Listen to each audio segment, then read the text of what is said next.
Hi ladies and gentlemen, I wanted to make this as a response to my last video about Jared Loughner. Basically I just wanted to go on about what the media is saying about this guy right now, mainly being the fact that he was smoking marijuana, eating psilocybin, and smoking salvia divinorum.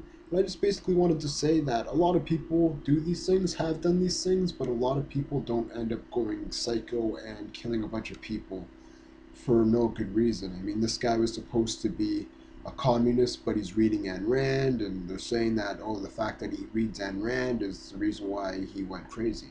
Reading Ayn Rand doesn't make you go crazy. Reading Ayn Rand, I've read Ayn Rand, and I know what she's talking about. And this guy has nothing to do with Ayn Rand. Ayn Rand says you work hard, you'll rise to the top, and other people are going to try to take it away from you. This guy's a communist. This guy, the communist, antithesis to Ayn Rand. That's what this guy is. And his favorite books were Mein Kampf and the Communist Manifesto. I mean, if you want to characterize him as anything, he's a communist slash socialist. Not a libertarian, not a conservative. A communist slash socialist because that's what he reads. It's not because he smokes marijuana. A lot of people smoke marijuana, but a lot of people don't go crazy. He did this because he's crazy. And what's more, he did this because he's worshiping the devil. He's a devil worshiper. And devil worshippers hate love. They hate life.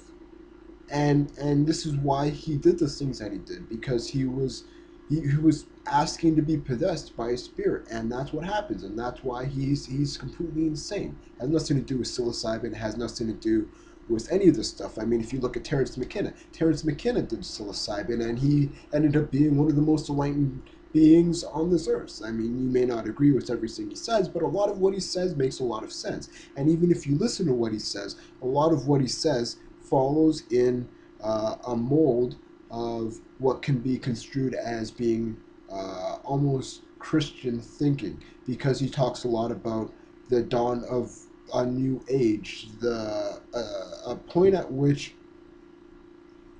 we reach an infinite point of complexity. But that's neither here nor there, because I don't want to go into Terence McKenna. Otherwise, I'd be talking here for hours. But what I wanted to talk about was this guy being a devil worshiper, and people in the media blaming it on the fact that he does drugs, or he does this, or he does that, and they're all ignoring the biggest factor of all, which is the fact that he's a devil worshiper, and he has satanic rituals in his backyard, and he's doing all sorts of crazy stuff, dressing up as a Grim Reaper, praying to Satan. I mean, this should be the biggest story about this guy, is the fact that he's praying to Satan and dressing up as the Grim Reaper and asking to be possessed by spirits, which is what the ceremony he was doing in his backyard when you see him walking around in this Grim Reaper outfit with the big skull on his head, and it's just weird. And the fact that they're trying to use this to characterize all people who believe certain things as being in the same camp as this guy, this shows you their true bias and their true agenda. And that is the only reason why I can say that this guy has to be some sort of CIA, MK Ultra plant, or something, working for some sort of nefarious organization, or influenced by some sort of nefarious spirit, because this guy is just, he's a devil worshiper, and he's worshiping Satan, and that is why this stuff happened. And there's nothing else to really say about it.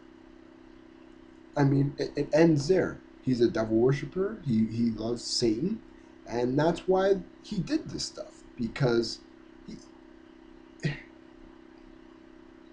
he chose to give himself over to evil, and that is why all of this happened. It has nothing to do with Ayn Rand. It has nothing to do with any of that other stuff that he's done.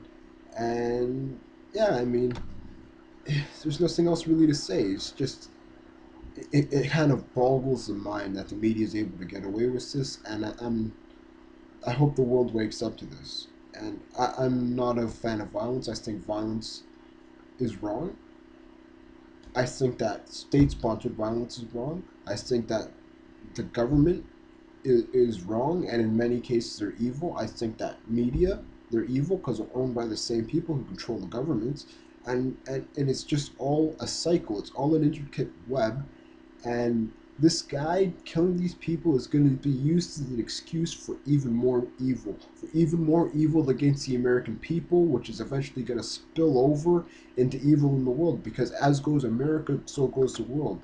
So I mean, Americans, you need to wake up to your responsibility to not just yourselves, not just to your country, but to your children, and most importantly, to God. To stand against evil, to do the right thing, to stand up, to stop being afraid. Too much is given, much is expected, and too much is entrusted, even more shall be asked.